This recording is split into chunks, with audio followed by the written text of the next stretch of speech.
अखंड मंडल कारण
जगत की मियोइबना मसागी कर्म फल फंगदब यादे महई पामबगिदमक कर्म तौबा हाइबसी असुंब नत्ते तौफम थोकपनी खंदुना आइगी बर्ण विचार मतुंग इना कर्म चथगदबनी अमरोमदा विधि की फल हाइबसी आइगी कर्मगी मखा पोले विजया अस्तिनागी चंद्रवंशदा शक्तिशाली ओइरबा राज्य पालनकार कया मथंग मथंग परलोक फंख्रे जजाति की मचानिपा पुण्यवान ओइरबा पुरुराजना राजभार थादोक्तुना सन्यासी ओइख्रबदा मचा इबुंगो महादिसना हस्तिनागी पालनकार ओयौवे अचेतपा आराधना उपासना अमदी दान यज्ञ कयागी पुण्य पोलना महादिस महाराज मियोय पोप ओइना सर्गलोक फंगजदुना देवता सिंगी सभादा यावजदुना लैख्रे शक्तिशाली ओइरबा मचा प्रतिपना विजया हस्तिनागी पालनकार ओइदुना लैहौरे अदुबु महादिस महाराजना ब्रह्मदेव की अभिशाप कलोइनना मालेमदा अमुक नोंगुमलक्तुना महाभारत की मरु ओइबा पात्र सिंह पुथोकपगी पाकोक पुकोक ओहेनगदौरे गंगा पुत्र भीष्म धृतराष्ट्र पांडु विदुर असिन सिंह पुनमक महादिस महाराज की अनौब मपोक्त शांतनु महाराज मिंगौदुना शांतनु महाराज की औरस वृंदना मथंग मथंग ओइना संदोकपा हौखिगदौरे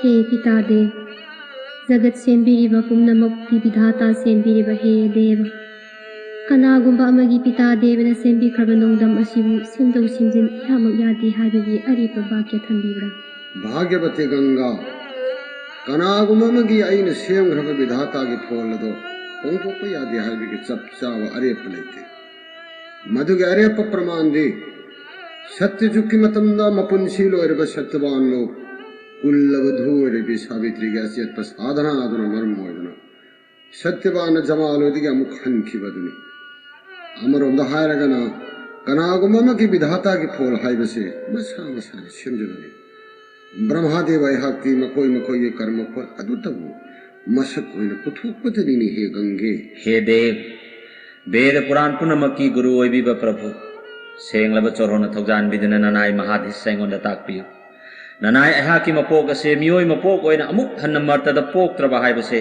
श्री चोरोन थौजान बिरबा नत्तब्र प्रभु चंद्रवंश के थोइबा महादेश नंग विजया हस्तिनागी पालनकार ओइरंगैदा नंग कच्चखिबा दान धर्म यज्ञ आराधना उपासना कयादतन मरम ओइदुना नहक शुद्ध ध्येय मोइना सर्गलो असि फंगे अमदी देवा देवी अखोई मयाम सभा से नंग यावजब फंगे अदुमको नहाक मगोंग असुमना सुमक लेरगने हाइबदि खग्यादि देव मरमदी मखा तान सथर कदब नंगे कर्म दुगी फोल मतुंगिना खुदिमक असि लेपकदबनी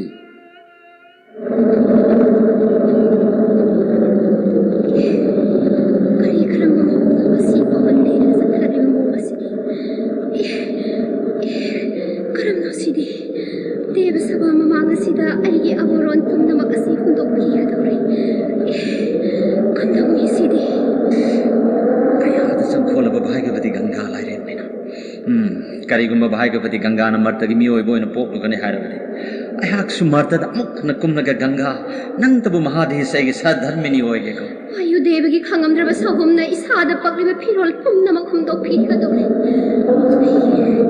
गंगा की अवस्था से येनिंगदबना देव सभा पुनमक लुक लेनरे अदु बसहुरो नोइरबी गंगा आइबु महादेश निंथौ नंग खक्तनदि कयाई खौलांग आइबु खंगे खन्न येले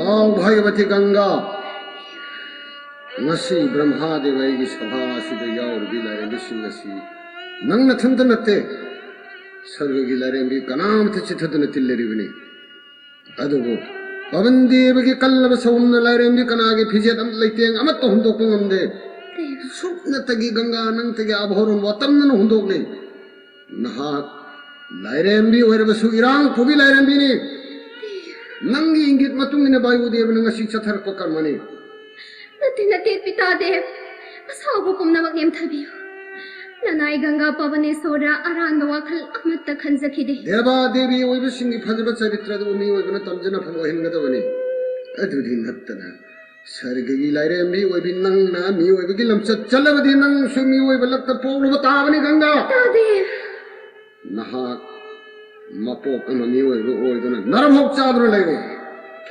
ngasiba sargalok thadoktre sakkedabani nang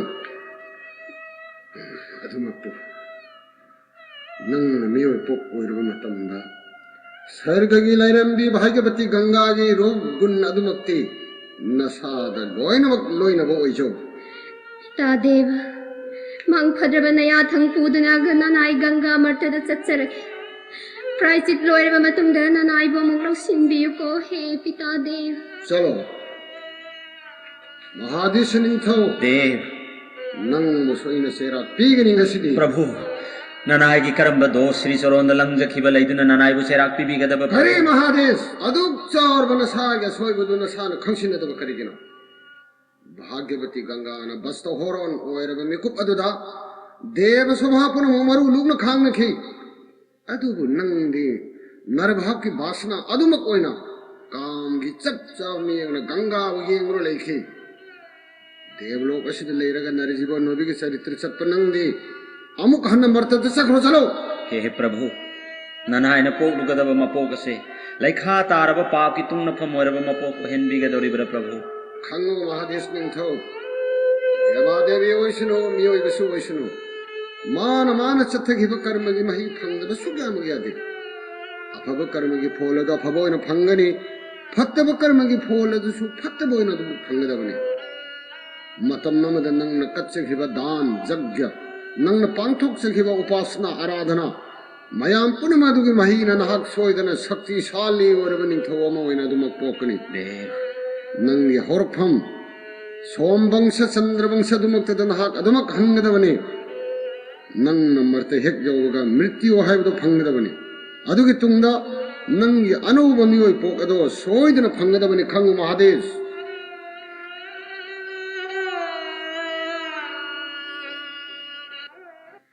पिता ब्रह्मा के अभिशाप फंगलबी आइना ngasi भोलानाथ प्रभु की चरण के चंगजरक असिबु अवाबगी मथक्ता अवाब मिसा कोइना हापनब थोकलगद्रा फरे भोलानाथ प्रभु की कृपा येंगलब हाइबदुनी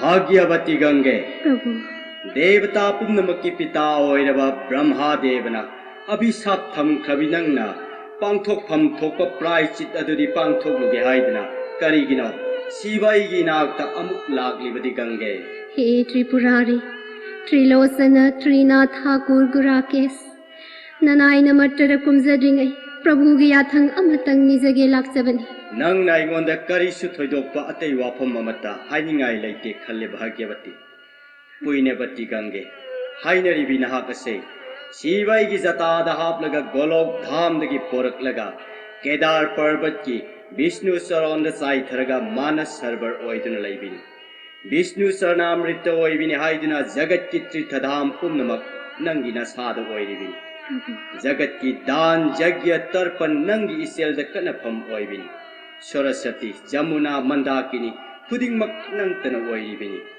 मधु फनमक ओइदुनसु पिता ब्रह्मा की अभिशाप अदुगी प्रायचित अदुदी नंग सोइदन पांगथोकदबनी प्रभु ननाइना सोरोंदा हंगचरिबदी ननाइना नरजीबोन ओइनु संसार भोग सारुगदब मफम अमदी करम्ब वंशदा करम्ब वर्णदा जीबोन ओइनु पोकरुगदब हाइबदो ननाइदा ताक्पी पिता ब्रह्मान नहाक गंगा दुमक ओइनु मर्तद लयु हाइबिखिबदाय मधुना अहान मपो ओइगदबनी अदुगी तुंगद नंग मुक्ति ओइरदना स्वर्गदा हलक्प यारे अदुबु मधुना अरोइब ओइबदी यारोइदबनी नंगी अनि सुबा अंश अदुना असेंग मियोइ पोक ओइदुना मपोक अमदी नंगी अंश मन मर्तद लैगदबनी अदुना नंगन लैरुगदबु मफम अदुना हस्तिनाद लैगदबनी दस्यु जाति हाइबदी nga फारगा जीविका ओइजबा दशराज की मसानुपी ओइरुगदबनी हिंग जाति ओइरबी अमा ओइना ननाइना मर्तभूमिदा मपोक अमा लैरुबा हाइबसे प्रभुगी कृपाना अहोंग खरदंग थंबिनबा थौजालमत पिनबियो प्रभु पुइनेबती गंगे वाफम मसे यापाम बनते अमदी शिवाइना सिनलांग बंगंबा करिगुंबा मते याउते पुम्नमक असि गोलोकी मबुंगो मागी अपाम बनि हाइबसे खंग श्री हरि बुंगोगी अपांगा असुंबनी वासुदेवगी अपाम बनि दान धर्म यज्ञ थोइबु मफम मोइरब कुरुक्षेत्रदा वासुदेवन नुमित तरागी निपानि सुबना वीर रस की लीला सानबिगिदौ मसे जगत शांति ओइनबगिदमक्तनि हिन्न जाति ओइना पोकलुगदबी नंगी गर्भदगी भूमिस्था ओइगदौरिबा अंगांग अदुना वासुदेवन सानगदौरिबा महाभारत कौवरन क्षेत्र असिगी मरु ओइबा पाकोक पुकोक पुथोकदौरिबनि अदुमकु प्रभु ननाइना हिन्न जाति ओइना मर्तदा पोकलुबा वाफम हाइबसिमतदि थोक्तनबा लंबी अमतदि ननाइदा ताक्पियो अइना मांगोइना मधु यारोय हाइरबु मक्तदा करिगिदमक नंगना वाफम मदो हन्न हन्न हाइरिबनो गंगे नंग देवी यमनि देवी देवा ओइबसिंगी प्रतिभा अदु अइना नंगोंदा अमुकगन समाज तौगदब नते मतम पुन्नमक्त देवा देवी सिंगदी कना कना गुमना अपाम अदुतमक पीबने हाइबसे नंग काउरबरा पिता ब्रह्मागी सभादा नंगना अंगभंग ओइरब मतमदा महादिसग नंग येंगनखिब मिद्येंग अदुगी चप चाब महै अदुमक नंगना फंगजब ताबनि गंगे मरम मदुना पिता ब्रह्मागी मांगथद्रब याथंगदो पांगथोकलग नंगी प्रायचित पांगथोकनब होनरु नंग हौजिमक मर्त भूमि दे चलो प्रभु ननाई हौजिमक मर्त भूमि दे यौजरगे पिता ब्रह्मागी अभिशाप कोक्थक्ता हापचदुना प्रायचित की थौरम पांगथोक जरुरगे पिता न सुताक्पी क्रेदना अदुगा अइना मुक्कसु हाइरिबसिनी नंगी अहान मपोक अदुदी गंगा अदुमक ओइजौ अदुबु नंगी अनिसुबु मपोक अदुदी अंश ओइगदबनि हाइबदी महाक अदुना मंदाकिनी नंगी तेज शक्ति पुम्नमक नसादि याउजरबसु नंग असेंग मियोइबगी रूप अमदी प्रतिभा पुम्नमक लोइनगदबनि मृत्यु दशा हाइबदो सोइदनमक लोइनगदबनि मदो नंगी अरोइब प्रायचितनि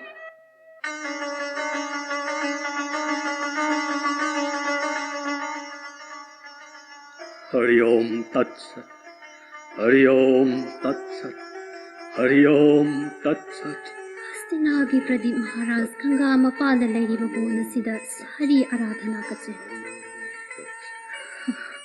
नसिदी मान ध्यान लोइरप तांजादा से खंगनरगा रेहस्ति पालोन नोइदुना ब्रह्मागी अभिशाप प्रायश्चित तौनब होतनरगे हरि ओम तत्सत हरि ओम तत्सत हरि ओम तत्सत हस्तिनाधिपति महाराज ननाइना सना सोरोंद खुरुमजरी कनानो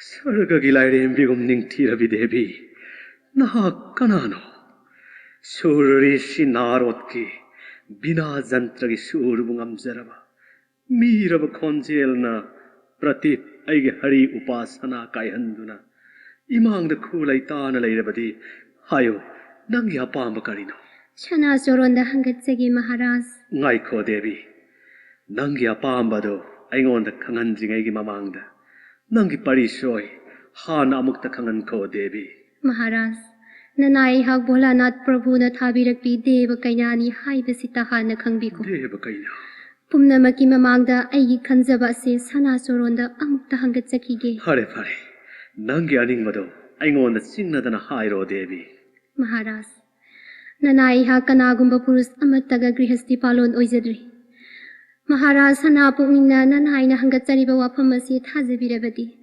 ꯅꯅꯥꯏ ꯑꯩꯕꯨ ꯆꯟꯗ꯭ꯔꯕꯪꯁꯒꯤ ꯀꯨꯜꯂꯕꯗꯨ ꯑꯣꯏꯅ ꯂꯧꯁꯤꯟꯕꯤꯌꯨ ꯁꯅꯥꯆꯣꯔꯣꯟꯒꯤ ꯁꯦꯕꯥ ꯐꯪꯖꯔꯒꯦ maithongna thajagum inglabi saji mitabu ngamjabi wangang khuding simban yaka tamlakpada tangang labi simbana thajagum mangan nairabi langlabi aton mayek seng phatana uhallakpadu ubada kanana tapthaba ngamgani sangbana bisarina lupa hingba ngamjaraba kuchuda saidangjaba pumbum tarakpi sabanda phijet laiteng khudingna changjapam oiriba mitpham hongba yadraba sakam masi ubada jagat ki purus kanano punsigi khongthang leploidaba adumakpu devi nangna nijariba adudi aina piba yaroidori maramdi shastragi athang matungina athingba ama lai devi ꯁꯥꯁꯇ꯭ꯔꯒꯤ ꯑꯊꯤꯡꯕ ꯂꯩꯕ ꯀꯔꯝꯕ ꯕꯤꯙꯤ ꯑꯃꯒꯤ ꯃꯈꯥꯗ Maharaj devi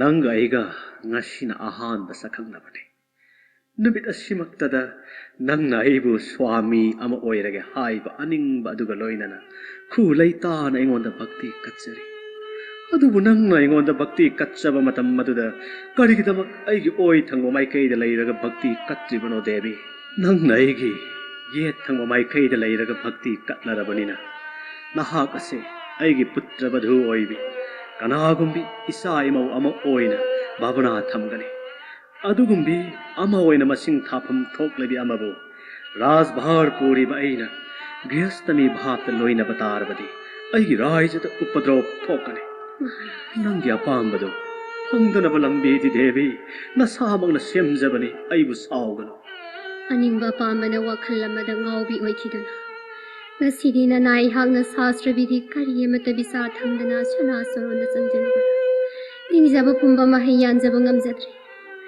ꯃꯁꯤꯒꯤꯗꯃꯛ ꯅꯅꯥꯏꯅ ꯀꯅꯥꯕꯨꯁꯨ ꯋꯥꯔꯧꯕ ꯊꯝꯖꯔꯣꯏ ꯑꯗꯨꯃꯛꯄꯨ ꯃꯍꯥꯔꯥꯖ ꯁꯅꯥꯆꯣꯔꯣꯟꯗ ꯋꯥꯐꯝ ꯑꯃꯇꯪꯗꯤ ꯍꯪꯒꯠꯆꯒꯦ hayo atai kari nangi apamba lai aina ngambo erabadi ai soidana pige jagat palo noibiriba devta singumangda thamlaga pratikya thamlabani devi ꯃꯍꯥꯔꯥꯖꯒꯤ ꯑꯧꯔꯁꯕꯤꯟꯗ ꯑꯣꯏꯕ ꯀꯅꯥꯒꯨꯝꯕ ꯅꯔꯦꯁ ꯅꯠꯇ꯭ꯔꯒ ꯌꯨꯕꯔꯥꯖ ꯀꯅꯥꯒꯨꯝꯕꯗ ꯑꯩꯅ ꯉꯁꯤ ꯁꯅꯥꯆꯣꯔꯣꯟꯅ ꯅꯤꯖꯔꯤꯕ ꯑꯁꯤꯃꯛ ꯅꯤꯖꯕ ꯃꯇꯝꯗ ꯁꯅꯥꯆꯣꯔꯣꯟꯅ ꯑꯌꯥꯕ ꯄꯤꯅꯕꯤꯕ ꯅꯅꯥꯏꯗ ꯑꯁꯤꯃꯇꯪ ꯄꯤꯅꯕꯤꯌꯨ devi nangna pamliba dumak oinanaba aigi kha thaba punamakta aina lepnamak sinaramlagani madugi dabaktadi napukningda singnaba amata thamluganu ꯅꯨꯡꯉꯥꯏꯖꯔꯤ Maharaj ꯑꯗꯨꯒꯨꯝꯕ ꯂꯥꯏꯕꯛ ꯐꯔꯕ ꯅꯨꯃꯤꯠ ꯑꯗꯨꯇꯕꯨ ꯅꯅꯥꯏꯅ ꯉꯥꯏꯗꯨꯅ ꯂꯩꯖꯔꯒꯦ ꯆꯟꯗ꯭ꯔꯕꯪꯁꯒꯤ ꯂꯩꯃꯀꯣꯟꯗ ꯂꯩꯔꯥꯡ ꯑꯣꯏꯅ ꯑꯃꯨꯛꯇꯪ ꯁꯥꯠꯆꯕꯗꯣ ꯃꯍꯥꯔꯥꯖꯀꯤ ꯇꯥꯡꯂꯕ ꯊꯧꯖꯥꯟꯗ ꯐꯪꯖꯕ ꯉꯝꯖꯔꯒꯦ nangna ningjaba soidana phangjau devi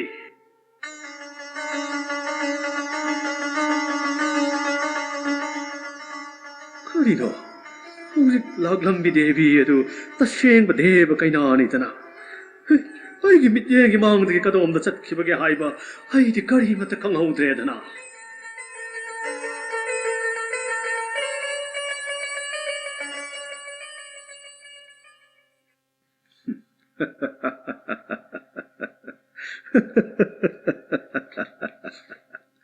matam mamadana rajbhar puwa haibase aina kayagi matik pamjakhiba aduga ngashina matau karamna raija palon kargit karma ase thadokpa yagadage haibu wakhal asina mahut sinkre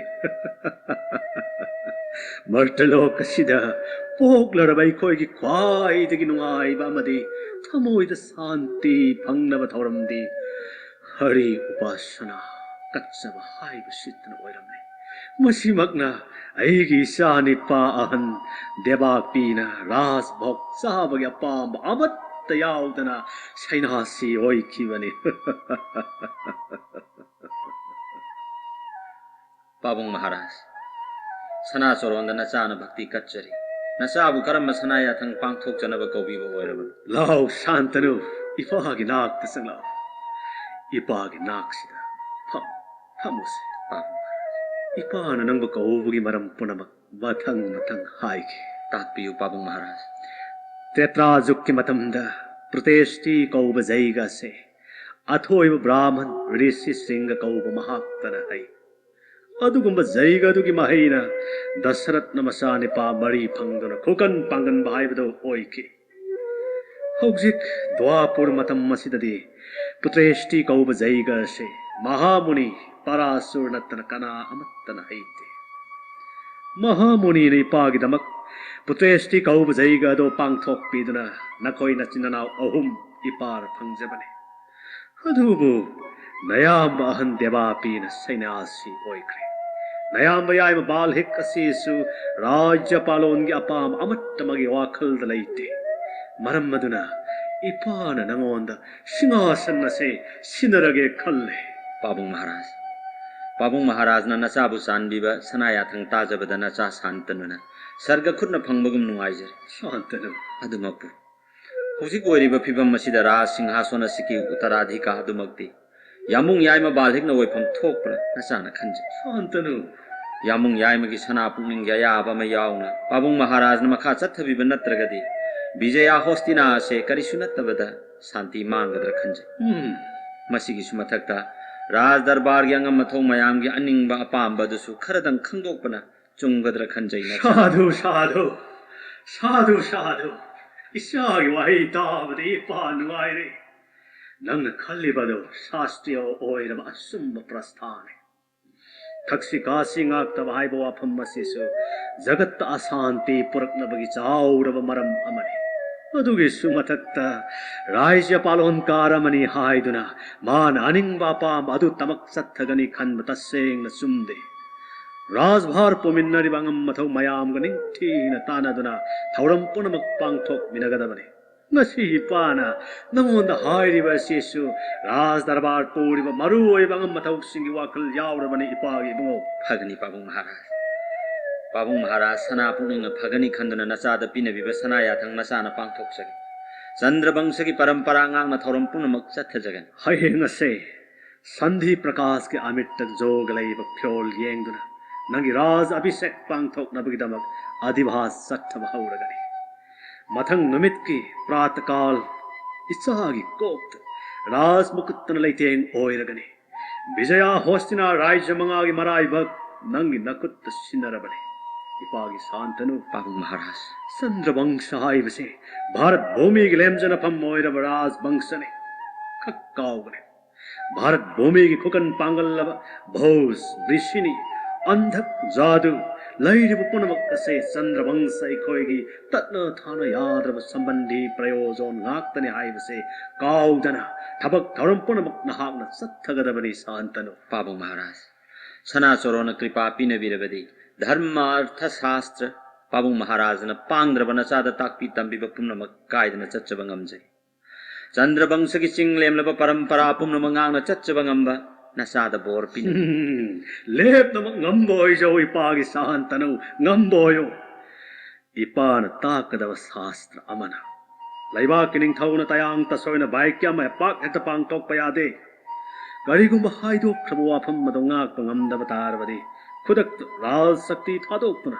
लैबाक मियाम संजगदबने Pragyan निंथौदा लानबदी निंथौना प्रजाबु ngakपिबा ngame अदुबु निंथौना मरैपाक प्रजाद लंगजरुबु थोक्लबदी Pragyan निंथौबु ngakपिबा यादे प्रजासिंगना निंथौ कन्नना लान सोक्नै निंथौसिंगना प्रजाबु मसागुम मसुगुम योकदबने नरोई ननाव ओइरबा अंगम मथौसिंग पुनमक असे अईगी इमुंग मनुंगदगी हेन नकनब वाकल थमगदबने खांगो निंथौ नंगी नशा ननाव ओइरबसु लैपा की सनरिब संविधान अमदि मियाम की शांति मांग कर्म सत्थरकलबदी खुदक तमाव दंड पीगदबने पाबुंग महाराज सनाचोरन सोकना नचाना संकल्प थमजरी राजवंशगी मनुंगदा प्रजाबु सिंगनब यारोक्लबदी अहक्प चैराक पीगन अईगी प्रजाना यादव थबक थौरम अमत चत्तजर इरई बाकी इज्जत कन्ननबगीदमक नचागी थवाइना पोंथा ओइजगी मादुमकने अईगी प्रजा खुदिंगमकी मफमदा नागरिक अमा ओइबगी अधिकार पूर्णमक चप मानना फंगनजगनी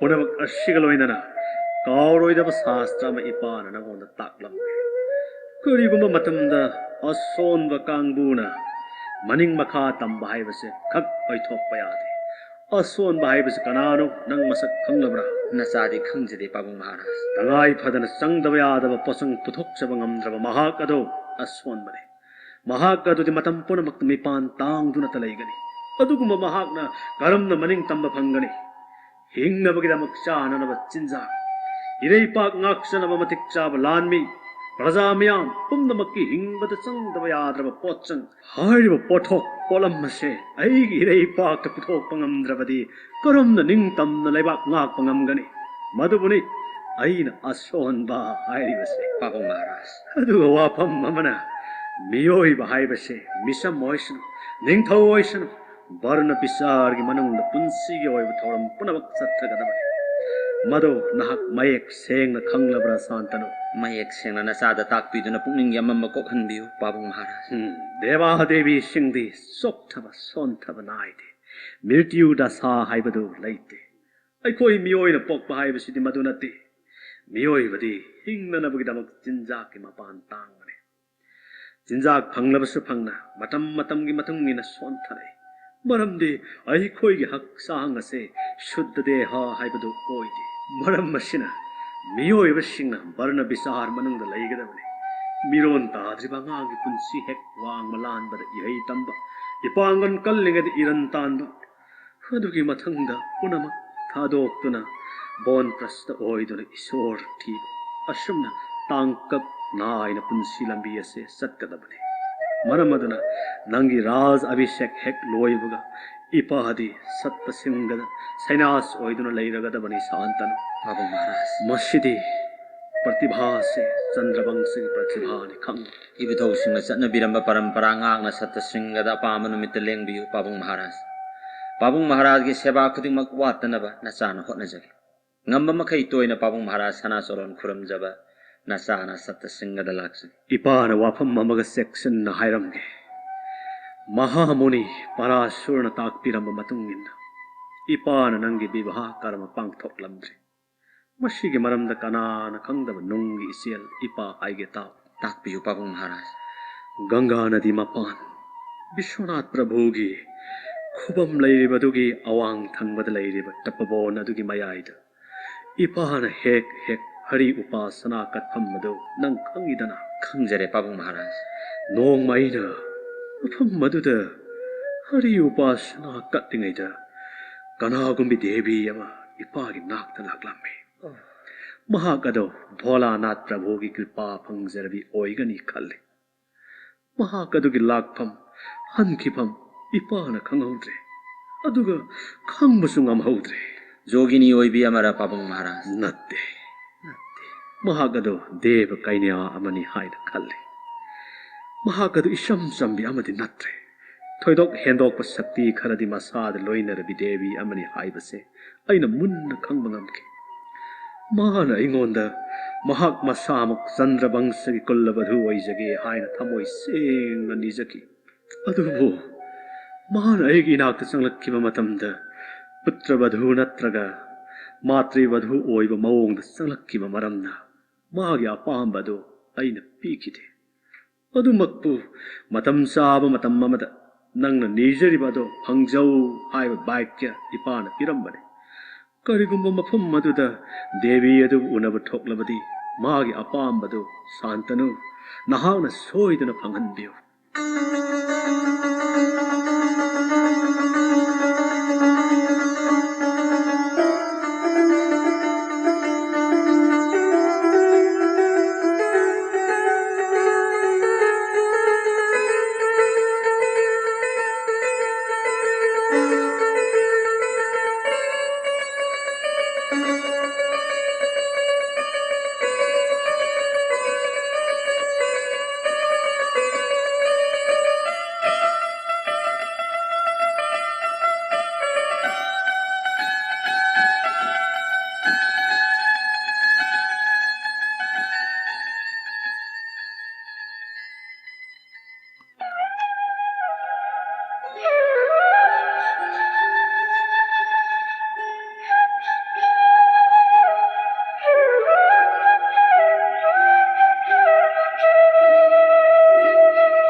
ꯑꯈꯪ ꯑꯃꯠꯇ ꯌꯥꯎꯗꯅ ꯄꯥꯛꯂꯕ ꯏꯄꯥꯛ ꯑꯁꯤꯗ ꯀꯜꯂꯕ ꯏꯔꯩꯂꯛꯁꯤꯗ ꯍꯤꯅꯥꯎ ꯃꯆꯥ ꯑꯃ ꯍꯣꯡꯗꯨꯅ ꯁꯥꯟꯅꯔꯤꯕ ꯃꯍꯥꯛ ꯑꯁꯤꯕꯨ ꯀꯅꯥ ꯑꯣꯏꯔꯤ? ꯄꯥꯛꯂꯕ ꯒꯪꯒꯥꯒꯤ ꯏꯃꯥꯏꯁꯤꯗ ꯏꯊꯛ ꯏꯔꯩ ꯃꯔꯛꯇ ꯅꯤꯡꯉꯥꯏꯕ ꯂꯩꯇꯅ ꯍꯤ ꯍꯣꯟꯗꯨꯅ ꯁꯥꯟꯅꯔꯤꯕꯤ ꯀꯨꯃꯥꯔꯤ, ꯋꯥ ꯑꯃꯇ ꯍꯪꯒꯦ, ꯃꯤꯀꯨꯞ ꯑꯃꯇ ꯀꯥꯔꯛꯈꯣꯕ. ꯃꯄꯣꯛ ꯊꯤꯔꯕꯤ ꯋꯥꯖꯔꯕꯤ ꯑꯩꯍꯥꯛꯅꯦ. ꯑꯩꯒꯤ ꯑꯋꯥꯕꯗ ꯁꯔꯨꯛ ꯈꯔꯗꯪ ꯌꯥꯕꯤꯒꯦ ꯍꯥꯏꯕꯒꯤꯔ ꯅꯠꯇ꯭ꯔꯒ ꯍꯦꯟꯅ ꯑꯗꯨꯝ ꯑꯋꯥꯕ ꯄꯤꯕꯤꯒꯦ ꯈꯟꯕꯒꯤꯔ ꯑꯩꯕꯨ ꯀꯧꯕꯤꯔꯤꯕ ꯑꯗꯨꯕꯨ? ꯋꯥꯈꯜ ꯑꯗꯨ ꯑꯣꯟꯅꯔꯦ. ꯀꯔꯤꯒꯨꯝꯕ ꯃꯇꯝꯗ ꯁꯥꯟꯇꯅꯨꯅ ꯀꯅꯥꯒꯨꯝꯕ ꯑꯃꯗ ꯑꯋꯥꯕꯈꯛ ꯄꯤꯈꯤꯗ꯭ꯔꯤ, ꯃꯇꯨꯡꯗꯁꯨ ꯑꯣꯏꯊꯣꯛꯂꯣꯏ. ꯃꯤꯀꯨꯞ ꯑꯃꯇꯪ ꯃꯥꯏꯊꯣꯡ ꯑꯅꯤ ꯃꯌꯦꯛ ꯁꯦꯡꯅ ꯎꯅꯔꯒ ꯋꯥ ꯑꯃꯇꯪ ꯍꯪꯒꯦ. ꯁꯥꯟꯇꯅꯨ ꯅꯤꯡꯊꯧ ꯍꯥꯏꯕꯗꯤ ꯍꯁꯇꯤꯅꯥꯒꯤ ꯃꯄꯨꯅꯤ. ꯅꯤꯡꯊꯧꯔꯦꯜ ꯑꯃꯒꯤ ꯃꯅꯥꯛꯇꯕꯨ ꯑꯩꯒꯨꯝꯕꯤ ꯑꯌꯝꯕꯤ ꯑꯃꯅ ꯇꯥꯞ ꯍꯦꯛ ꯆꯪꯂꯛꯄꯕꯨ ꯔꯥꯖ ꯕꯦꯚꯥꯔ ꯀꯥꯏꯕ ꯊꯣꯛꯀꯗꯔ ꯈꯟꯖꯩꯌꯦ. ꯅꯠꯇ꯭ꯔꯒ ꯆꯨꯝꯅ ꯃꯤꯡ ꯁꯥꯟꯇꯅꯨ ꯀꯧꯕꯤꯕ ꯑꯣꯏꯔꯕ꯭ꯔꯣ? ꯄꯔꯤꯆꯣꯏ ꯄꯤꯕꯤꯔꯛꯎꯋꯣ. ꯁꯥꯟꯇꯅꯨ ꯅꯤꯡꯊꯧ ꯍꯥꯏꯕꯗꯨꯃꯛ ꯑꯩꯍꯥꯛꯅꯤ ꯗꯦꯕꯤ. ꯅꯤꯡꯊꯧꯁꯨ ꯑꯣꯏꯁꯅꯨ, ꯃꯤꯆꯝꯁꯨ ꯑꯣꯏꯁꯅꯨ, ꯖꯧꯕꯣꯟ ꯄꯨꯟꯁꯤ ꯕꯁꯟꯇꯒꯤ ꯏꯆꯦꯜ ꯏꯔꯩꯗ ꯀꯥꯎꯁꯤꯡ ꯑꯣꯏꯅ ꯇꯥꯎꯔꯤꯉꯩ ꯃꯇꯝꯗ ꯃꯤꯆꯝ ꯅꯤꯡꯊꯧ ꯀꯔꯤ ꯈꯦꯟꯅꯕꯒꯦ? ꯃꯤꯀꯨꯞ ꯑꯃꯇ ꯀꯥꯔꯛꯈꯣ. ꯐꯒꯅꯤ, ꯂꯥꯛꯆꯔꯒꯦ. ꯅꯤꯡꯊꯧꯗꯤ ꯕꯤꯁꯅꯨꯅꯤ. ꯕꯤꯁꯅꯨꯒꯤ ꯌꯥꯊꯪꯗꯤ ꯑꯔꯦꯝꯕꯗ ꯃꯥꯡꯕ ꯌꯥꯗꯦ. ꯁꯅꯥꯅꯥꯛ ꯌꯧꯖꯔꯛꯂꯕ ꯃꯇꯝꯗꯨꯗ ꯇꯣꯜꯂꯕꯤ ꯀꯅꯥ ꯂꯩꯖꯗꯕꯤ ꯑꯩꯕꯨ ꯆꯩꯔꯥꯛ ꯆꯩꯊꯦꯡꯗꯗꯤ ꯄꯤꯕꯤꯅꯨꯀꯣ.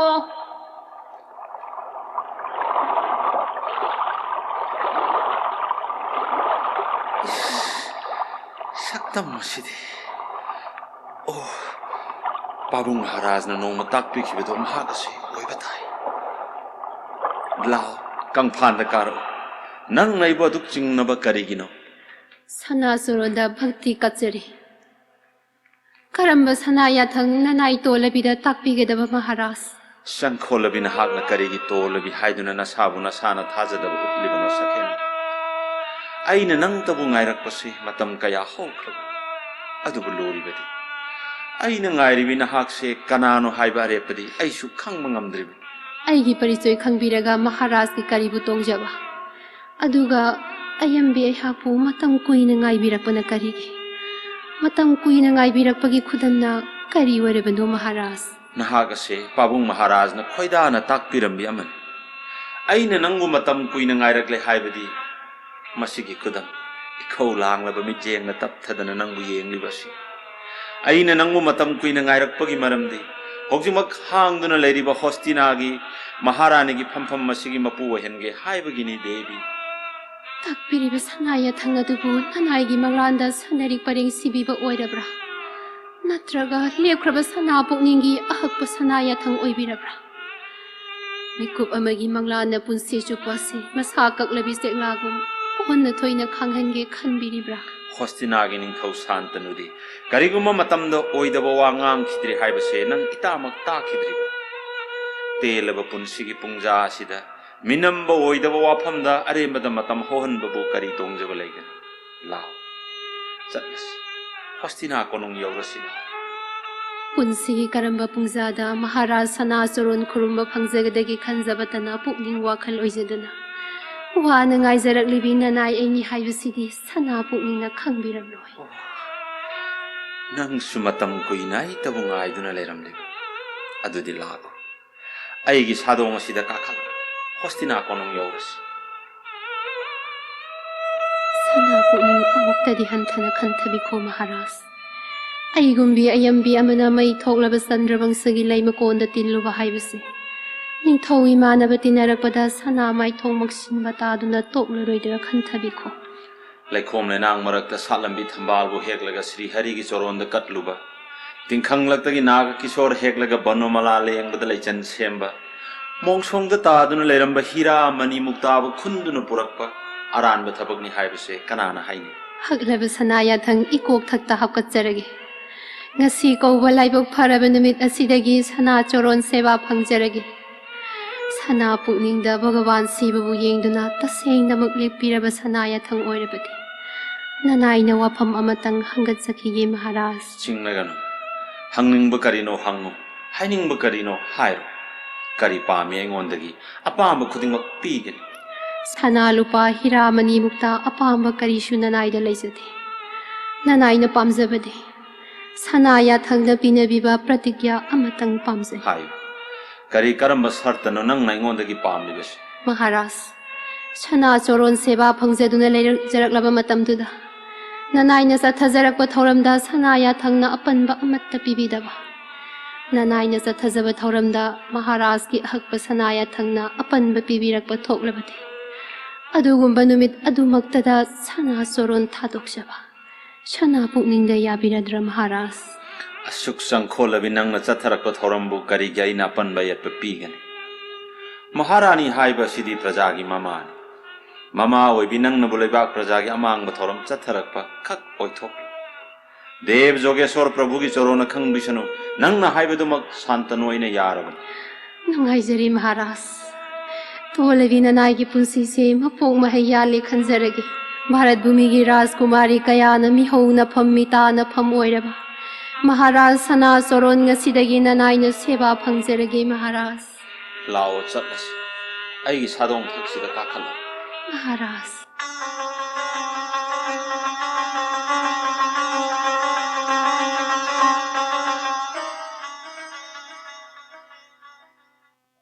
ꯉꯁꯤꯗꯤ ꯁꯥꯟꯇꯅꯨ ꯑꯩꯒꯤ ꯅꯤꯄꯥꯜ ꯁꯨꯕ ꯏꯆꯥꯅꯨꯄꯥ ꯑꯃ ꯐꯪꯖꯔꯦ. ꯑꯉꯥꯡ ꯑꯁꯤꯃꯗꯤ ꯃꯤꯅꯨꯡꯁꯤ ꯈꯪꯗ꯭ꯔꯕꯤ ꯍꯤꯡꯆꯥ ꯌꯥꯏꯇꯝꯕꯤꯒꯤ ꯃꯁꯛ ꯑꯣꯏꯔꯕꯤ ꯃꯍꯥꯔꯥꯅꯤꯒꯤ ꯃꯈꯨꯠꯇꯒꯤ ꯀꯜꯂꯒ ꯁꯥꯟꯇꯅꯨꯒꯤ ꯈꯨꯕꯝ ꯁꯤꯜꯍꯧꯅꯕ ꯍꯣꯠꯅꯗꯕ ꯌꯥꯗ꯭ꯔꯦ. ꯍꯤ ꯑꯋꯥꯡ ꯊꯪꯕ ꯍꯣꯖꯝꯂꯣꯡꯗ ꯊꯧꯈ꯭ꯔꯤꯕ ꯔꯊ ꯑꯁꯤ ꯃꯍꯥꯔꯥꯅꯤꯒꯤ ꯔꯊꯅꯤꯅ. ꯃꯥꯡꯂꯦꯗꯅ ꯑꯉꯥꯡ ꯄꯨꯗꯨꯅ ꯆꯠꯈ꯭ꯔꯦ.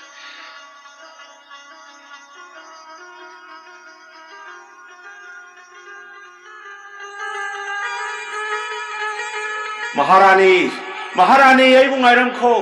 ꯑꯉꯥꯡ ꯑꯗꯣ ꯅꯪꯅ ꯏꯁꯤꯡꯗ ꯂꯪꯊꯕ ꯌꯥꯔꯣꯏ ꯃꯍꯥꯔꯥꯅꯤ. ꯑꯣ, ꯁꯥꯟꯇꯅꯨ ꯃꯍꯥꯔꯥꯖ ꯊꯨꯡꯂꯔꯦ.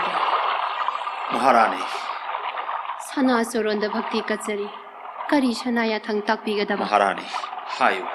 ꯑꯩꯒꯤ ꯑꯌꯥꯕ ꯑꯃꯠꯇ ꯌꯥꯎꯗꯅ ꯅꯪꯅ ꯁꯨꯠꯇꯒ꯭ꯔꯤꯍꯗꯒꯤ ꯄꯣꯛꯄꯗ ꯉꯥꯏꯔꯤꯕ ꯏꯆꯥꯅꯨꯄꯥꯁꯦ ꯄꯨꯗꯨꯅ ꯀꯔꯤꯒꯤ ꯆꯠꯂꯤ? ꯀꯔꯤꯒꯤ ꯍꯥꯟꯅꯒꯤ ꯃꯇꯧꯒꯨꯝ ꯏꯁꯤꯡꯗ ꯂꯪꯊꯒꯦ ꯍꯣꯠꯅꯔꯣ? ꯄ꯭ꯔꯇꯤꯒ꯭ꯌꯥ ꯑꯃꯒꯤ ꯃꯈꯥ ꯄꯣꯟꯅ ꯏꯆꯥ 8 ꯅꯪꯅ ꯏꯁꯤꯡꯗ ꯂꯪꯊꯈꯤꯕꯗꯣ ꯑꯩ ꯈꯥꯡꯕ ꯉꯝꯈꯤ. ꯑꯗꯨꯕꯨ ꯉꯁꯤꯗꯤ ꯃꯗꯨ ꯌꯥꯔꯔꯣꯏ. ꯃꯍꯥꯔꯥꯖ, ꯉꯁꯤ ꯑꯁꯤꯕꯨ ꯁꯅꯥ ꯄꯨꯛꯅꯤꯡꯒꯤ ꯀꯔꯝꯕ ꯑꯅꯧꯕ ꯊꯧꯔꯥꯡ ꯑꯃ ꯂꯩꯕꯤꯔꯕꯒꯦ?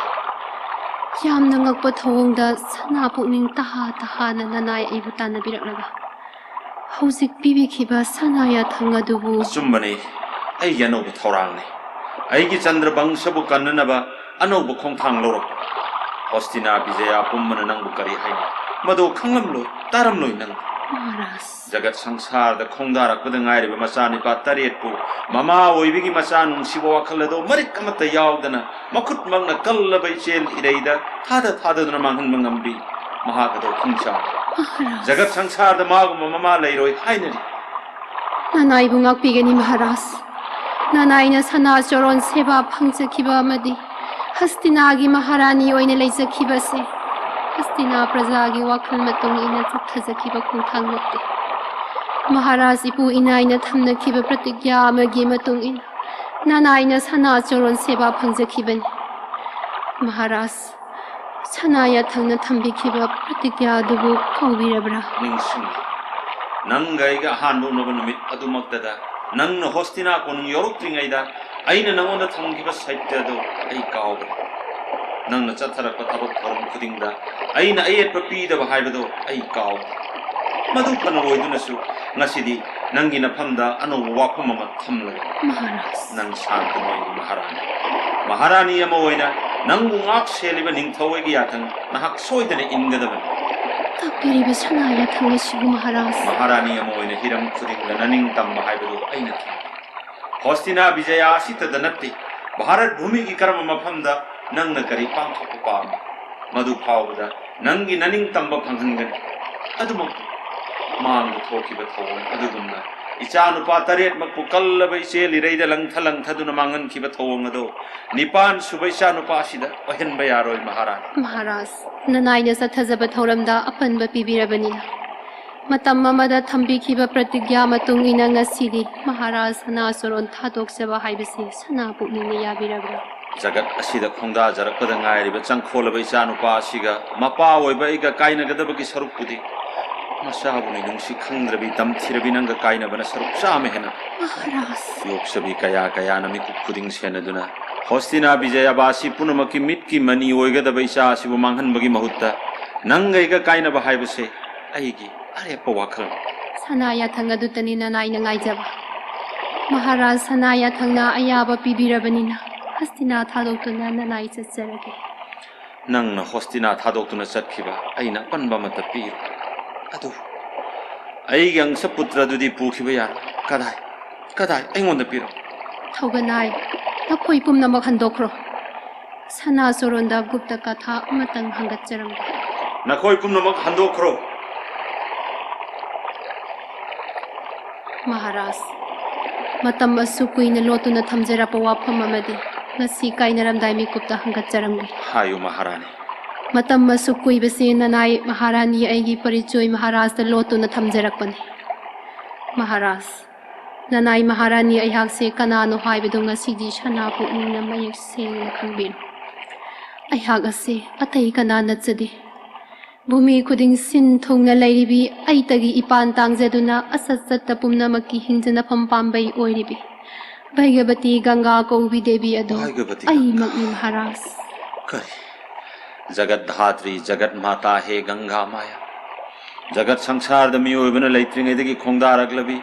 Sargam Marta Patal Marola hum sin thungna laibi athoibi Devi Ganga Maya. Hayo dudi matau karamna. Pita Brahmagi mangpadrava avishab amana. Sangsar bhok chanavagidamak aibu martada satnava yathang pibiki. Maduga loinana Bholanath Prabhugi ahakpa yathangna siva bhakta oiraba Maharaj ki seva phangjarunaba Ganga aingonda takpiki. Adumakpo. Aigi manabi oibi devi rup asudi. Martada lairabasu mangdaba oijo haiba thongzan amadi Prabhu animakna chanbiki. Maram maduna. Praisit pangthoklunabagidamag Ganga Kaubi aihakse Maharaj ki nakta laijarakpani. Ngasidi Maharaj ki nakta laigidaba matam adu loire. Sangkholaba Maharaj ki angsa putra taretpu aina manghankhiba adugi biboron haisege tabiyo. He Gange, he Surodhoni. Wafam madugi biboronado jagat kanamata naingonda khanghan bangamkhide. Madugi biboronado tabu khangning mana langtak nare. He Ganga, he Surodhoni. Hayo madu kari maramgino. Maikay ngakpa devata oireba basu nipana. Makoy ki parivar singa loinana noma marta bhumida lakhi. Vasistha Muni ki arsham da lairibi. Marol ahumda mathanta oiribi Surabi Kaubi go matabu ubada. Basu masin manau nipan ki devi sinangam khay laitana kalak mihauki. Devi nipan ki akan basakrina. Surabi Kaubi go matabu huralaga sargada puna bapanaki. Basu nipan ki iton ba mahaki makut magna.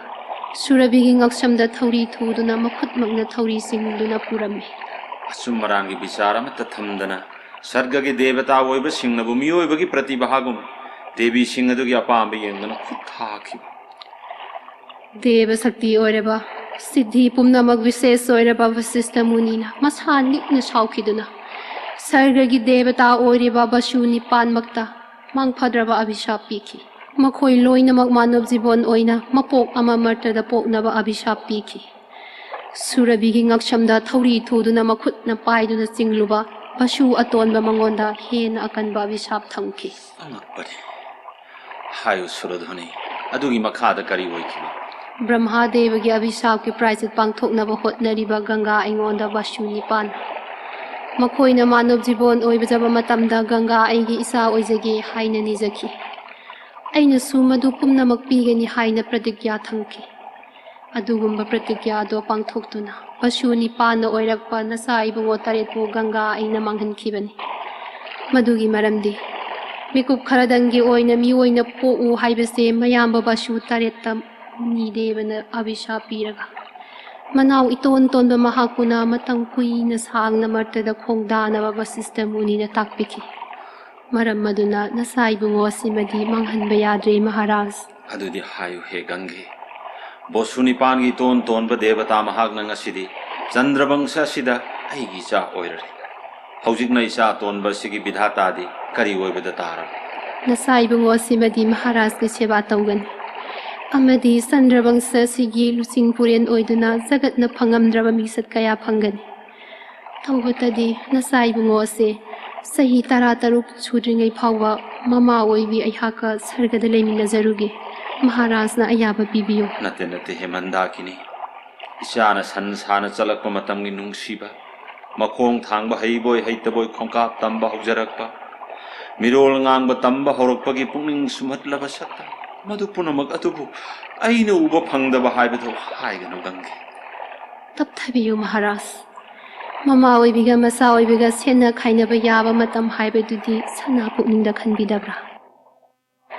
ꯑꯩꯅ ꯍꯪꯒꯠꯆꯔꯤꯕꯗꯤ ꯅꯆꯥ ꯏꯕꯨꯡꯉꯣꯒꯤ ꯃꯪꯒꯣꯜꯒꯤꯗꯃꯛꯇ ꯍꯪꯒꯠꯆꯕꯅꯤ꯫ ꯃꯍꯥꯔꯥꯖꯒꯤ ꯑꯪꯁꯄꯨꯇ꯭ꯔ ꯑꯁꯤ ꯑꯩꯅ ꯈꯛ ꯃꯥꯡꯍꯟꯖꯔꯣꯏ꯫ ꯑꯉꯥꯡ ꯑꯁꯤꯗꯤ ꯁꯛꯇꯤꯁꯥꯂꯤ ꯑꯣꯏꯔꯕ ꯄꯨꯔꯨꯁ ꯑꯃ ꯑꯣꯏꯅ ꯚꯥꯔꯠ ꯚꯨꯃꯤꯗ ꯏꯇꯣꯞ ꯇꯣꯞꯅ ꯃꯉꯥꯜ ꯅꯥꯏꯅ ꯉꯥꯟꯒꯗꯧꯔꯤ꯫ ꯅꯨꯃꯤꯠ ꯊꯥꯅ ꯂꯩꯔꯤꯕ ꯃꯈꯩꯗꯤ ꯒꯪꯒꯥ ꯅꯟꯗꯟ ꯍꯥꯏꯅ ꯖꯒꯠꯅ ꯃꯥꯕꯨ ꯁꯣꯟꯅꯒꯗꯧꯔꯤ꯫ ꯑꯁꯤꯒꯨꯝꯕ ꯃꯍꯥꯛꯇꯤ ꯖꯒꯠꯅ ꯈꯪꯉꯝꯗ꯭ꯔꯕ ꯗꯦꯕ ꯕꯤꯗ꯭ꯌꯥ ꯀꯌꯥ ꯑꯗꯣ ꯗꯦꯕꯂꯣꯛꯇ ꯄꯨꯔꯒ ꯃꯇꯤꯛ ꯆꯥꯅ ꯁꯤꯛꯁꯥ ꯐꯪꯍꯜꯂꯨꯒꯦ ꯍꯪꯒꯠꯆꯕꯅꯤ꯫ ꯃꯐꯝ ꯑꯁꯤꯗ ꯁꯅꯥ ꯄꯨꯛꯅꯤꯡꯅ ꯆꯤꯡꯅꯕ ꯋꯥꯈꯜ ꯑꯃꯠꯇ ꯊꯝꯕꯤꯗꯕ ꯍꯥꯏꯕꯁꯤꯅ ꯏꯁꯥꯒꯤ ꯌꯥꯏꯐꯕ ꯑꯣꯏꯒꯅꯤ ꯃꯍꯥꯔꯥꯖ꯫ ꯑꯗꯨ ꯑꯣꯏꯔꯕꯗꯤ ꯍꯦꯃꯟꯗꯥꯀꯤꯅꯤ ꯃꯅꯨꯡ ꯃꯇꯝ ꯆꯥꯅ ꯑꯩꯒꯤ ꯑꯪꯁꯄꯨꯇ꯭ꯔ ꯑꯁꯤ ꯁꯥꯟꯇꯅꯨꯒꯤ ꯅꯥꯛꯇ ꯁꯣꯏꯗꯅ ꯄꯨꯔꯛꯀꯅꯤ ꯍꯥꯏꯕꯒꯤ ꯁꯩꯇ ꯄꯤꯌꯨ꯫ ꯃꯍꯥꯔꯥꯖ, ꯕꯤꯁꯅꯨ ꯚꯒꯋꯥꯟꯅ ꯈꯪꯕꯤꯁꯅꯨ꯫ ꯅꯆꯥ ꯏꯕꯨꯡꯉꯣ ꯑꯁꯤꯅ ꯆꯍꯤ 13 ꯃꯄꯨꯡ ꯐꯥꯔꯛꯄꯗ ꯃꯍꯥꯔꯥꯖꯀꯤ ꯁꯅꯥ ꯅꯥꯛꯇ ꯈꯨꯠꯁꯤꯟꯅꯖꯔꯒꯦ꯫ ꯐꯔꯦ ꯍꯦ ꯚꯥꯏꯒꯕꯇꯤ ꯍꯦ ꯒꯪꯒꯥ ꯃꯑꯣꯡ ꯑꯁꯤꯃꯛ ꯕꯤꯙꯥꯇꯥꯒꯤ ꯊꯧꯁꯤꯜ ꯑꯣꯏꯔꯒꯅꯤ ꯍꯥꯏꯅ ꯈꯜꯂꯤ꯫ ꯃꯄꯥ ꯑꯣꯏꯕ ꯑꯩꯍꯥꯛꯅ ꯏꯆꯥꯒꯤ ꯃꯪꯒꯣꯜꯒꯤꯗꯃꯛꯅꯤ ꯍꯥꯏꯔꯕꯗꯤ ꯊꯋꯥꯏ ꯑꯁꯤ ꯐꯥꯎꯕ ꯄꯣꯟꯊꯥ ꯑꯣꯏꯕꯗ ꯀꯔꯤꯁꯨ ꯀꯥꯏꯗꯦ꯫ ꯅꯪꯅ ꯍꯥꯏꯔꯤꯕ ꯆꯍꯤ 13 ꯐꯥꯎꯕꯗꯣ ꯏꯆꯥ ꯑꯁꯤꯕꯨ ꯅꯤꯡꯕꯇꯒꯤ ꯃꯩꯆꯥꯛꯅ ꯑꯣꯝꯆꯥꯛꯅꯅ ꯈꯥꯡꯗꯨꯅ ꯏꯆꯥ ꯃꯥꯇꯕꯨ ꯉꯥꯏꯔꯝꯒꯗꯧꯔꯤꯕ ꯂꯦꯞꯅꯔꯤꯕ ꯃꯇꯝ ꯑꯗꯨ ꯐꯥꯎꯕꯗꯪꯗꯤ ꯑꯩꯒꯤ ꯊꯋꯥꯏꯒ ꯍꯛꯆꯥꯡꯒ ꯀꯥꯏꯅꯗꯕ ꯕꯤꯙꯥꯇꯥ ꯃꯉꯣꯟꯗ ꯁꯥꯟꯇꯅ ꯑꯣꯏꯅ ꯅꯤꯖꯩ꯫ ꯏꯆꯥꯅ ꯍꯣꯁꯇꯤꯅꯥꯗ ꯍꯜꯂꯛꯂꯒ ꯍꯣꯁꯇꯤꯅꯥꯒꯤ ꯅꯨꯃꯤꯠ ꯊꯥ ꯑꯅꯤꯃꯛ ꯑꯣꯏꯅ ꯉꯥꯜꯂꯕꯗꯣ ꯏꯃꯤꯠ ꯑꯅꯤ ꯑꯁꯤꯗ ꯃꯌꯦꯛ ꯁꯦꯡꯅ ꯑꯃꯨꯛꯇꯗꯤ ꯎꯍꯟꯕꯤꯌꯨꯀꯣ ꯍꯦ ꯒꯪꯒꯥ꯫ ꯋꯥꯕꯤꯔꯨꯒꯅꯨ ꯃꯍꯥꯔꯥꯖ꯫ ꯚꯣꯂꯥꯅꯥꯊ ꯄ꯭ꯔꯚꯨꯕꯨ ꯏꯃꯥꯡꯗ ꯊꯝꯗꯨꯅ ꯒꯪꯒꯥ ꯑꯩꯅ ꯁꯩꯇ꯭ꯌ ꯊꯝꯖꯔꯤꯕꯅꯤ꯫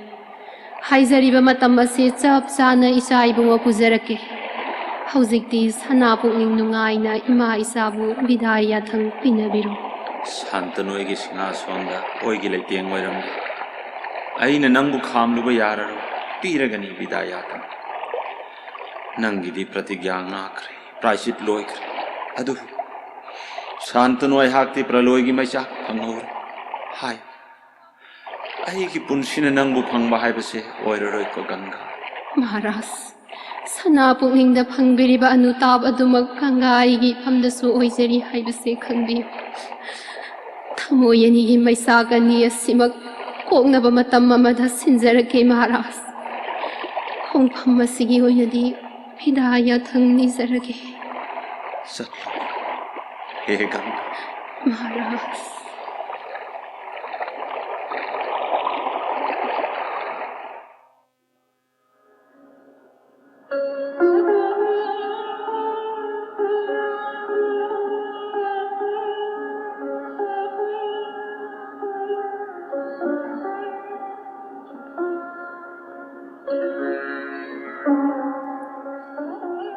भोलानाथ अमदी देवता Singh पुनमक ताबियो ngasi asi ganga putra sigi nam koron pangthok pasugadin nasida aine devata punamuk ta hainin wafum kharadang lei sarga marta patam maru lahum masida bhagyavati ganga na garbhadharon noiduna angsa putra oina tasengna asengma putramak oina palan torukpa hairagadi chandrabangsagi rajkumara sinatana kanasu leite adugi sumathakta mahak asidi देव विद्या पुनमक अमत चित्थदन खंगलवा अदुगुंबा राजकुमार ओइरबनिना महाकी नाम कोरोन सिदा मागी मगुन पुनमक से फुंगदोप नाम कोरोन अदुमक ब्रह्मा इन पामी कैलाशपति भोलानाथ न गंगा पुत्र के नाम कोरोन CPU देवता कोई पुनमक की अहल ओइबीबा पिता ब्रह्मा की याथंग मतुंगिना गंगा पुत्र की नाम कोरोन सि असुम थमजनिंगी देवता पुनमकना लैबीरिबा ꯕꯤꯗ꯭ꯌꯥ ꯄꯨꯝꯅꯃꯛ ꯑꯗꯨ ꯃꯁꯛ ꯃꯨꯟꯅ ꯈꯪꯂꯕ ꯃꯔꯤꯛ ꯆꯨꯝꯅ ꯍꯩꯔꯕ ꯗꯦꯕꯃꯛ ꯑꯣꯏꯔꯕ ꯗꯦꯕ ꯕ꯭ꯔꯇ ꯑꯁꯨꯝꯅ ꯅꯥꯃꯀꯔꯣꯟ ꯑꯁꯤ ꯊꯝꯖꯔꯒꯦ गंगा पुत्र देव वर्तगे गंगा पुत्र देव वर्तगे गंगा पुत्र देव वर्तगे ꯌꯛꯈ꯭ꯌ ꯔꯩꯈ꯭ꯌ ꯒꯟꯙꯔꯕ ꯀꯤꯅꯨꯔ ꯑꯃꯗꯤ ꯀꯅꯥꯒꯨꯝꯕ ꯑꯃꯠꯇꯅ ꯅꯉꯣꯟꯗ ꯃꯌꯥ ꯆꯪꯕ ꯉꯝꯗꯕ ꯑꯣꯏꯖꯔꯣ ꯁꯤꯕ ꯏꯟꯗ꯭ꯔ ꯖꯣꯝꯅꯆꯤꯡꯕ ꯀꯌꯥꯒꯤ ꯈꯨꯠꯁꯨ ꯑꯣꯏꯔꯤꯕ ꯑꯁꯇ꯭ꯔꯕꯨ ꯅꯪꯅ ꯄꯥꯝꯕ ꯃꯇꯝꯗ ꯐꯪꯕ ꯉꯝꯖꯧ वासक चेत्पा प्रतिज्ञा ngaakpad marol ahumda langlaba mingchat thamma ngamjau ꯃꯔꯇ ꯚꯨꯃꯤꯗ ꯅꯪꯒꯨꯝꯕ ꯄꯨꯔꯨꯁ ꯍꯥꯏꯕꯗꯨ ꯖꯒꯠ ꯁꯪꯁꯥꯔꯗ ꯑꯅꯤ ꯁꯨꯗꯕ ꯑꯣꯏꯔꯁꯅꯨ हे भाग्यवती गंगे हौजिक्ति देवता अखोई पुनमक्सु अमुक हन्नबा होनरगे देवता पुनमकी चरणदा गंगाना कोटि प्रार्थना कचरी अभिनंदन पिजरी लिंगबिरसी लेहोरो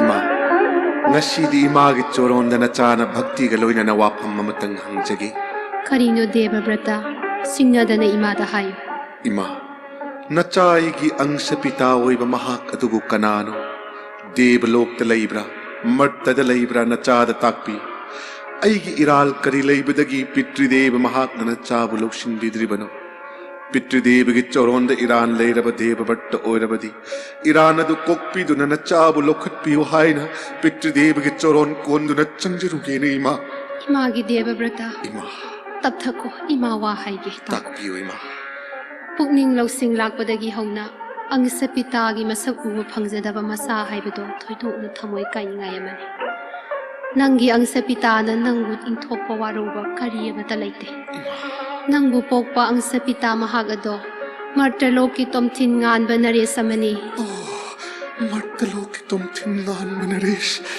takpiu ima nachagi pam maharaj adu karamba marta rajyagi naresh oirabano aduga kari karamba bangshano pitridevagi mamingna kari kauba takpiu ima मर्त्र भूमिदा थोइदोकना सकनाइरबा नंगबु पोकपी नमा गंगा एगी इचेलगी हौरकफम ओइरिबा विष्णु भगवानगी भोलानाथ प्रभुगी ब्रह्मा देवगी लेंगदबा खुबम लैरिबा हस्तिना विजया कौबा राज्य अदुगी Naresh ओइबनी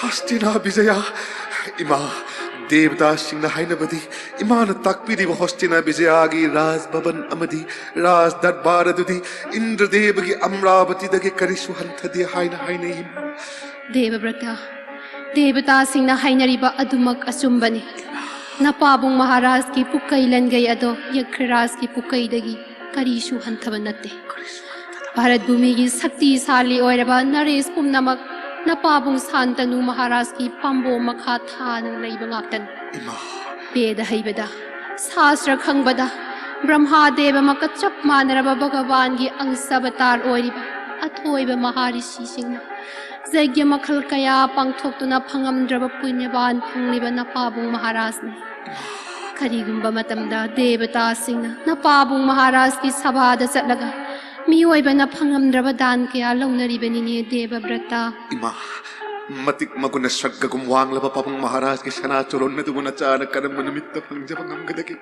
papang maharaj ki sana choron paiduna chana shiva pangjaba do karam nimitta oi thokadagi papang maharaj ne ipagi deva varta haina nungsina kowi badu karam namkutta na chana tava pangjagadagi ba हे पुत्र Imangi नुसिरबा करीगे अदुमना नपुकनिंग तपथद्रिबनो देवलोकी सिद्धि पुमनमक फंगजरबा नहाक हाइबदी देव सभान नंगु सर्व सिद्धिदाता गंगा पुत्र हाइनरिबनी अदुगुंबा नहाकना करीगे लांगतकनबा दो थादोकपा ngamdribano Buddha भविष्य वर्तमान की ओइगदबा नसागी बिबोरोन खंगजबा ngamba सिद्धि फंगजरबा नंगुंबा मना नसागी वाफमबु अतोपदा हंगबा हौनबरा पुत्र फरे अदुमकु मधु पुमनमक इमाना हाइरगे तारोको takpiro Devavrata ima ngasigi pungja sida wapam adutang khangjaning banattana karigum mamattana chana tava pamjadre takpiro ima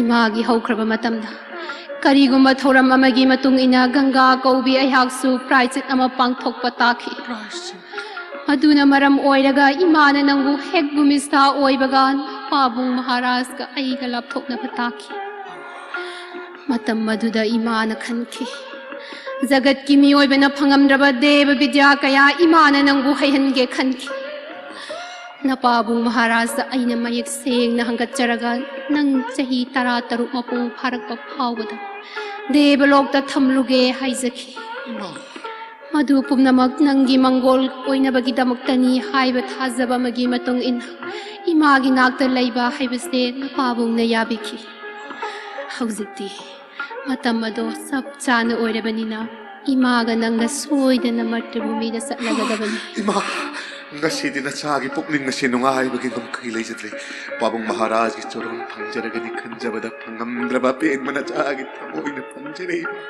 ꯄꯥꯕꯨꯡ ꯃꯍꯥꯔꯥꯖꯒ ꯏꯃꯥꯒ ꯌꯦꯠꯀ ꯑꯣꯏꯒ ꯐꯝꯗꯨꯅ ꯂꯩꯔꯒ ꯏꯃꯥ ꯏꯄꯥꯅꯤꯒꯤ ꯆꯣꯔꯣꯟ ꯁꯦꯕꯥ ꯃꯇꯝ ꯑꯃꯠꯇꯗ ꯐꯪꯖꯔꯅꯤ ꯈꯜꯂꯨꯕꯗ ꯅꯆꯥꯒꯤ ꯄꯦꯟꯖꯕꯒꯤ ꯉꯝꯈꯩ ꯂꯩꯖꯗ꯭ꯔꯦ ꯖꯅꯅꯤ ꯂꯥꯛꯑꯣ ꯂꯥꯛꯑꯣ 이마가 로이나나 나빠봉 마하라스키 샤나소론 쿠름루라세 랭시 마 랭시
जा